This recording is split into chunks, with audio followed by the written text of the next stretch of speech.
Washington Post ABC News poll reports that after the Gulf War began, a majority of residents in Washington, D.C. felt that human rights for black South Africans should be as much a goal of U.S. policy as human rights for displaced Kuwaitis. Global Vision presents the television news magazine of Southern Africa. News. Views. Frontline focus. In-depth analysis.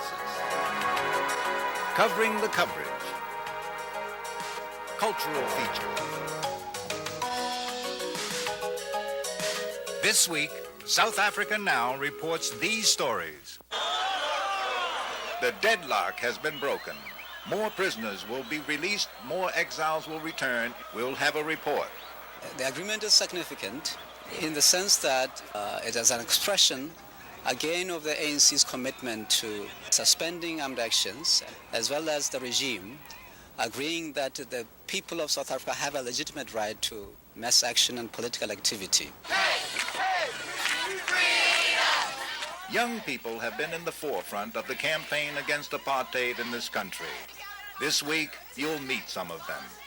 I think I was attracted to the coalition because not only was it a student organization, but it was an active student organization. In this Black History Month, a look at Afrocentricity, African Americans with an African attitude. It's not a new phenomenon that black kids identify with Africa, no way. I identified with Africa. My great-grandmother identified with Africa. That's nothing new. All of these stories and more this week on South Africa Now. But first, the uncensored news with Thandeka Gqubule and Fana Kekana. Dumelang. The South African government and the ANC have reached a new agreement, what both sides call a breakthrough, that will speed up the release of remaining political prisoners, expedite the return of political exiles, and remove a major obstacle to the negotiating process. At the February 12th meeting in Cape Town, the government said it would act more quickly if the ANC stopped its armed activities. The ANC insisted on the right to continue peaceful protest and agreed not to create any new underground military structures and to stop all guerrilla training. However, it would not turn over those weapons its armed combatants said have already been stockpiled in secret locations. We spoke by telephone with Saki Macozoma of the ANC Department of Information. The South African government no longer has the excuse that it has had not to release political prisoners and to allow exiles to return. Because up to now they have argued that until there is an agreement between the ANC and the government on the suspension of armed struggle, it will not be possible for them to expedite the implementation of agreements. The ANC may be scoring points with the government, but it seems to be losing some with the public, as the trial of Winnie Mandela is pictured in media outlets like the New York Times as tainting the ANC's image. The author of this flattering cover story in the New York Times magazine on Inkatha Chief Buthelezi had an article critical of the ANC's handling of the Winnie Mandela trial in the same issue. Phillip Tomlinson reports. The trial itself has now been postponed until March 6th. But in the court of public opinion, the ANC now seems to be on trial, suspected of being behind the disappearance of a key witness and the intimidation of others, which have delayed and may yet torpedo the government's case. Here's a sampling of attitudes on the street. Well, the Lord knows whether she is guilty or not, and she knows it. And if they do not find her guilty, she'll have to live with her own conscience if she is. And if she didn't do it, I hope for her sake she gets out. I think it's madness because it happens to anybody and they don't make such a fuss about it. Why her? She's a woman from Africa, and that probably explains the interest. She's married to Mr. Nelson Mandela, who appears on face value also to be a prominent figure. But other than that, I can't see any particular reason why there should be such a fuss about it. Government-run television had this perspective. Mrs. Mandela's fiery speech-making and militant public statements have earned her many supporters among ordinary black South Africans, and also a growing band of critics who believe her firebrand style of politics has no place in the new South Africa. The Anti-Apartheid Weekly Mail says the issue is whether leading political figures are above the law.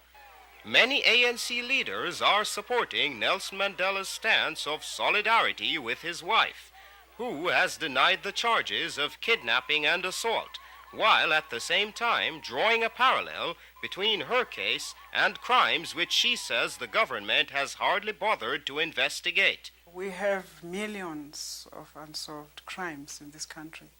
That was such an insignificant case in the sense that we shall be vindicated.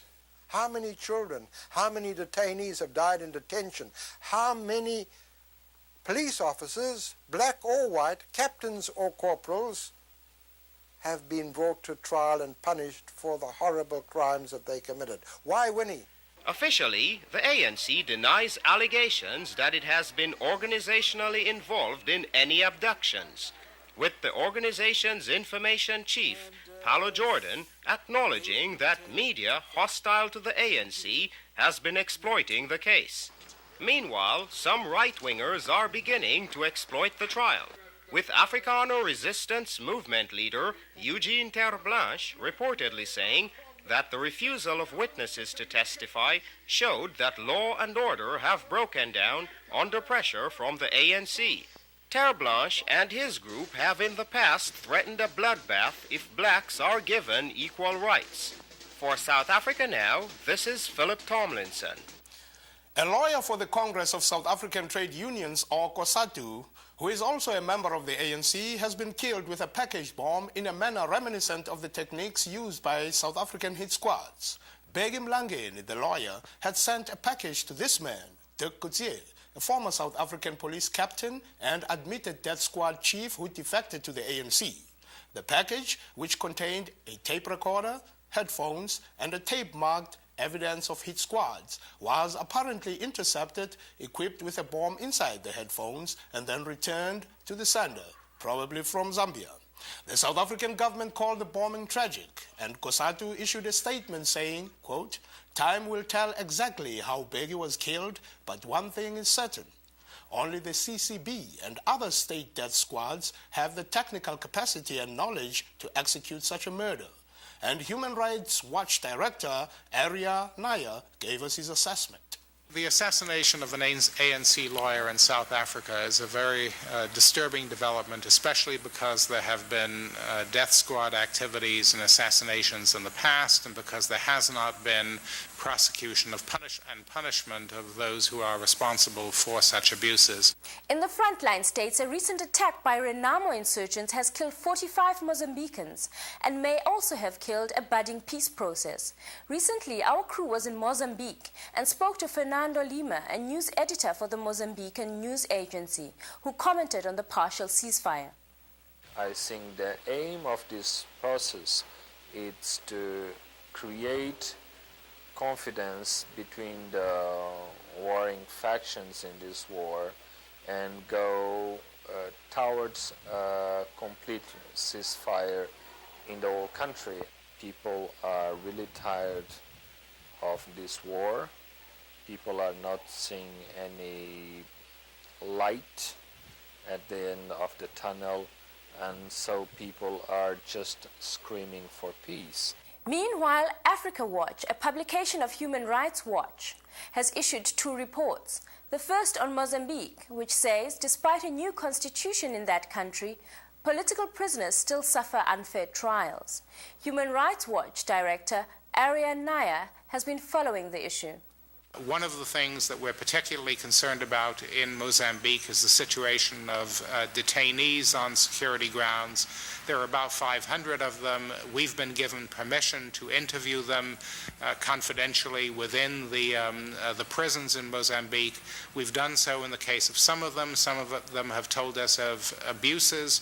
Others have said they were not abused in detention. But we think the very fact that the Mozambique government is willing to allow an outside organization to conduct such interviews is itself a very good sign. And in the second report, Human Rights Watch turns to Angola, reporting staggering statistics involving Jonas Savimbi.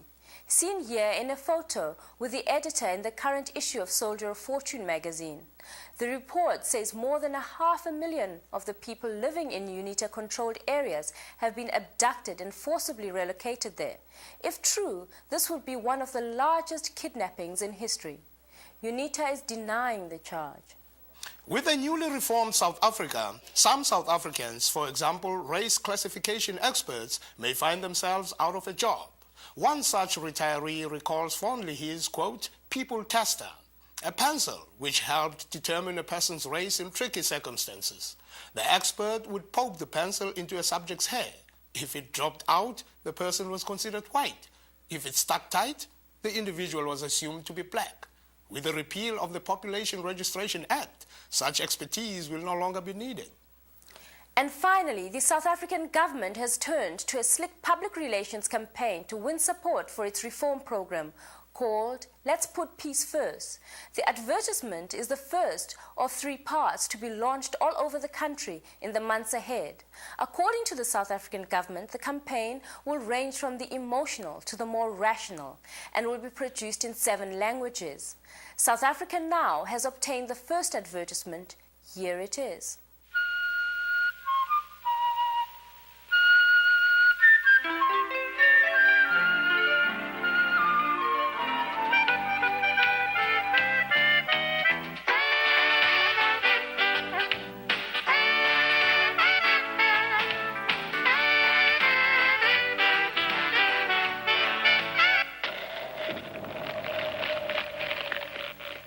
Dis tyd vir alle Suid-Afrikaners om vrede eerste te stel in die nuwe Suid-Afrika.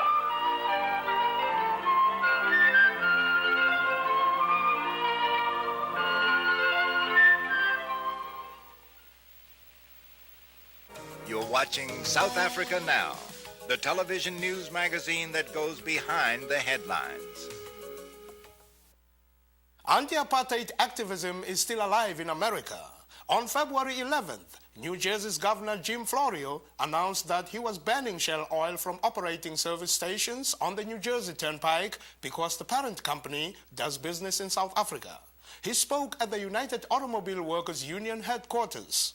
I'm very pleased to do something I think will help Mr. Mandela, will help the people of South Africa, and will help all people in this world who struggle for freedom and equality. I'm calling upon the Turnpike Authority not to renew its contract with an oil company. A lot of the energy in the anti-apartheid movement comes from the young. The Los Angeles Student Coalition has been picketing the South African consulate for years. Filmmaker Amie Williams has profiled some of its leaders and is now seeking funding for a film called Nana, which will involve taking these kids to South Africa, where they would do their own videotaping. My name is Lama Khosi Kunene, which is Zulu for the love of the gods. I was born in South Africa, and before I was born, my father was politically exiled and has been for many years now. When I went to school in this neighborhood, my neighborhood predominantly black, and the kids, which was really weird, had a hard time dealing with me because, you know, my father always told me, you're African. And I'd go to school and I'd say, I'm African. And then, you know, he told me, they are too. And I'd say, you are too. No, I'm not. I'm not African. No way. I'm like, you know, and just all these misconceptions about what African, you know, being African is, and just the ignorance, you know.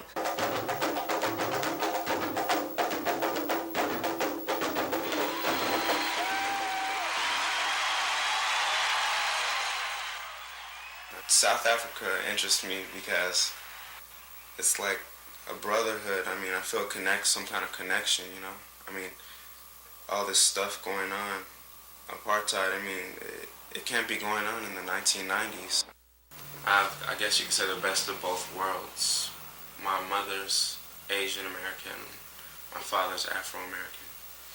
And they both faced the oppression of the society. I mean, my mother, she went to concentration camp as a young girl. Her parents were stripped of everything they had, all the money. And my father, he was very close friends with Malcolm X. When I was very young, he died for the cause of the upliftment of black people. He was murdered trying to set up a mosque in New York. And I wanted to make a connection with him because I really missed him, you know. I'm not going to speak for everybody, but I mean, a lot of people. I'm in the Black Student Union to discuss issues of today, worldwide, not just in our communities.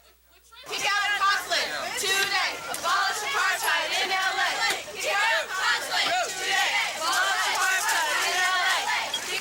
I think I was attracted to the coalition because, I mean, there are a lot of anti-apartheid organizations around Los Angeles, and this one really appealed to me because not only was it a student organization, but it was an active student organization. I first got involved politically by one of the Martin Luther King performance demonstrations at the South African consulate.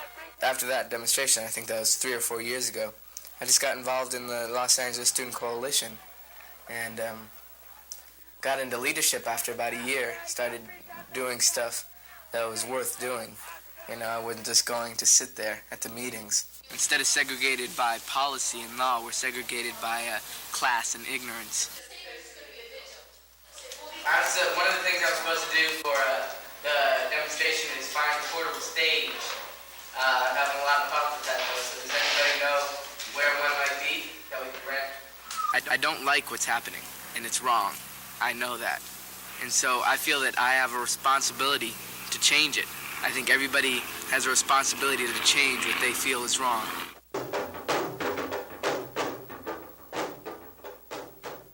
When I heard about Nelson Mandela being released, my mind returned to when I found out that when he was in prison in 1964, that was when Martin Luther King Jr. received the Nobel Peace Prize for his work. To me, that really symbolized a lot of things. It symbolized the progress and change that was occurring in America, but the stilting in South Africa. We have combined forces with the administration, faculty, student body, and community. We have their support. Now our next step is to communicate with the students. We're going to make up like a skit or some kind of like little way to communicate. I'm in leadership because I think that if you have something to say and if you have something to do and you really want to make a change or a difference, I think the best way to begin is like kind of, so to speak, conforming first and like going along with the so-called rules. And then once you've mastered that, and once you've gotten the trust, then you can take that power and start doing with it what you want to do. December 4th. Do you know what that's all about? I'm really not sure on what the youth scene is in South Africa, but I know that they are like collectively putting together their strength and trying to get something done. And I think that in leadership, we do put together our strength.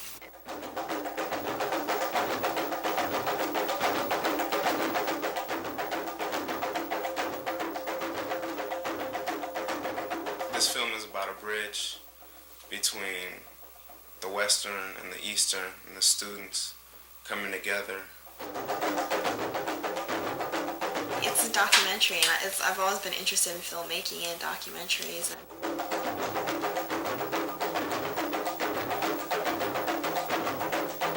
By filming this, I think that I'll be able to see it from a different perspective rather than that of someone participating all the time, but from someone looking, watching, and maybe I'll look closer.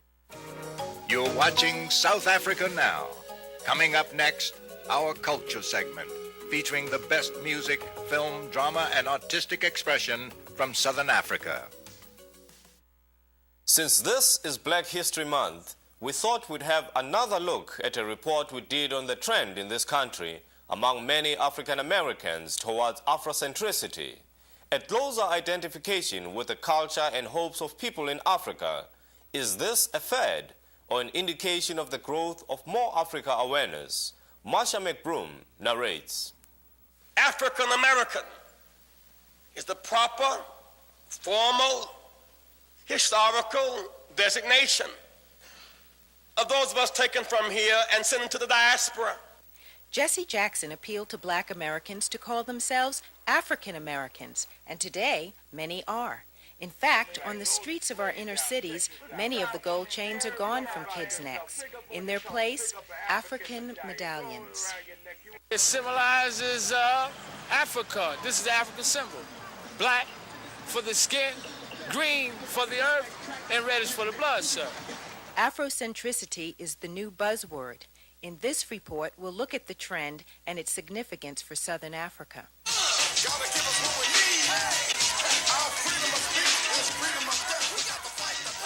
It's not just talking Africa, it's looking Africa. African hairdos are in. Brooklyn's Bill Lester runs Knaps, which specializes in African styles. What we actually are doing here, we are internationalizing ourselves as African people, first of all. And we must start there because that's our foundation.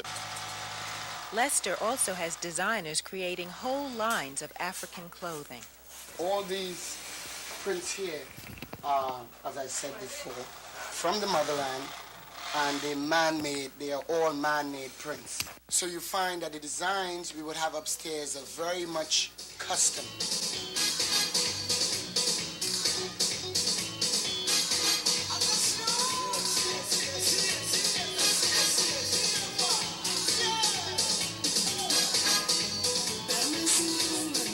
African pride is everywhere, from the latest in fashion to the hottest music.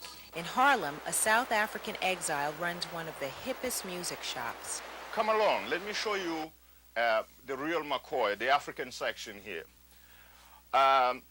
This is the music I've been working on for over 20 years, and I'm proud to say that it has blossomed to this point. We have the sounds of Soweto, great hit. People love this. It sells like hotcakes. When we bring all this beautiful music and culture, it kind of open up the eyes, and people say, wow, Africa is beautiful. Hey, listen to that music. It's something different. It's something which I need to relate to. South Africa, no free, neither will be free South Africa. The Africa link has popped up in rap music, too. Here's Stetson Sonic. South Africa, no free, neither are we. Those are our brothers and sisters across the sea. Afrocentricity was even explored by an all-star panel at this year's New Music Seminar. The concept of Afro or Afrocentricity is using Africa as your base for living and culture, or even if you are African American, using your African American and African Caribbean culture as a base. And that pretty much formulates how you look at life, how you look at politics, how you look at culture, everything. A South African theater promoter, Duma Lovo, said there is a parallel. Is the whole thing about rap music and the African medallions and just moving young kids to walking around with a map of Africa in there. So I think the next step now for particularly rap musicians and some of the educators in the community is now to explain to the young kids what those medallions are all about. All the panelists seem to agree, including filmmaker Spike Lee, Public Enemy's Chuck D, writer Nelson George, and rocker Vernon Reid. But their emphasis has so far been more on racial pride and black entrepreneurship than political activism. Hard questions remain about where the movement is headed. Harlem activist Ilambe Brath. Now the problem today is how to get around what happened before. How do we bring the cultural and the political so that the people who also make money can actually help to sustain the movement so that we can really lead toward a genuine liberation of African people, both in the United States and Africa itself. Not a new phenomenon that black kids identify with Africa, no way. I identified with Africa. My great-grandmother identified with Africa. That's nothing new. African-American journalist Jerry Augusto, seen here translating for Jesse Jackson in Angola where she lives, believes that the black community is not getting enough information about African reality. It's not their fault if that doesn't happen, because who educates people? Schools educate people, media educate people, and social institutions educate people. So those who would want to see those children with a better understanding, those children and other American children, have to work on getting the people who make the information to understand and to get different kinds of images and different kinds of information out.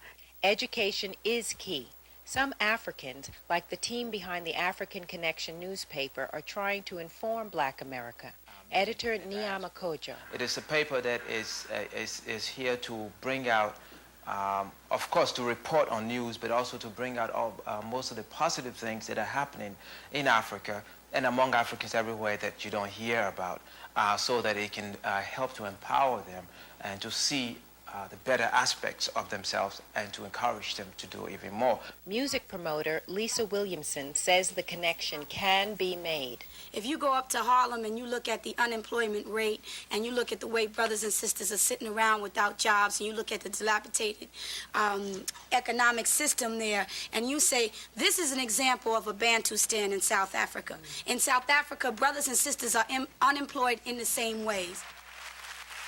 But the larger challenge for those drawn to Africa by bonds of blood and cultural identity is to fuse their nationalistic feelings with an internationalist concern, to relate to Southern Africa's political fight for liberation. Black pride and racial solidarity is just the first step. That's our program for this week. South Africa Now would like very much to hear from our viewers with comments about the show.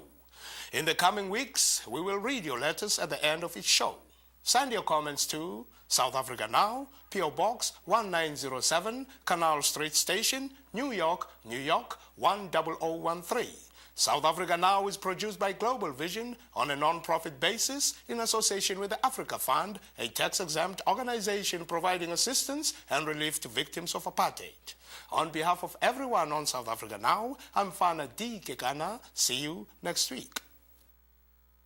Mandela in America. The new 90-minute video can be ordered from South Africa Now for $25, which includes postage and handling. Write to South Africa Now, Post Office Box 1907, Canal Street Station, New York, New York 10013. A portion of the proceeds will help fund South Africa Now.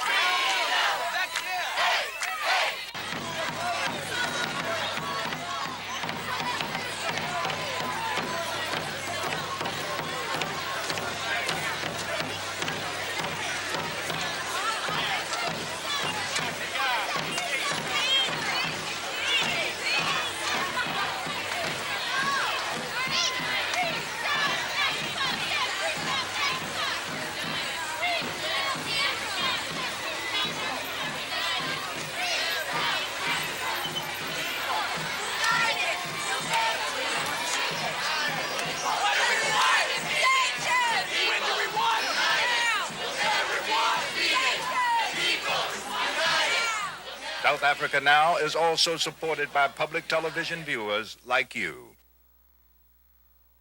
Transcripts of this program